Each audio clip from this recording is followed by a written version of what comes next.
2016 সাল। বান্দরবানের এমন এক জঙ্গল যেখানে সূর্যের আলো পৌঁছতেও ভয় পায়। সেখানে টহলরত আর্মিরা এক রাতে অদ্ভুত এক অভিজ্ঞতার সম্মুখীন হয়।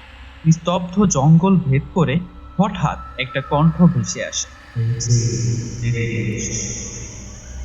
কণ্ঠটা কোনো অপরিচিত দানবের নয়, বরং খুব চেনা, যেন খুব কাছের কোনো মানুষের। নাইট ভিশন ক্যামেরায় তারা মানুষের মতো অস্পষ্ট এক ছায়াকে বনের গভীরে হেঁটে যেতে দেখে, কিন্তু কাছে গেলেই সব ফাঁকা।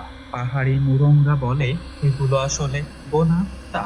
তারা মানুষের চেনা রূপ ধরে আসে পথিককে পথ ভোলাতে। কথিত আছে, যারা একবার সেই চেনা কণ্ঠের মহি সাড়া দিয়ে জঙ্গলের গহীনে পা বাড়িয়েছে তারা আর কোনোদিন লোকালয়ে ফিরে আসেন। প্রকৃতি কি আমাদের সাথে এই মরণ খেলায় মেতে ওঠে, নাকি বনের গভীরে লুকিয়ে আছে অন্য কোনো অন্ধকার জগৎ?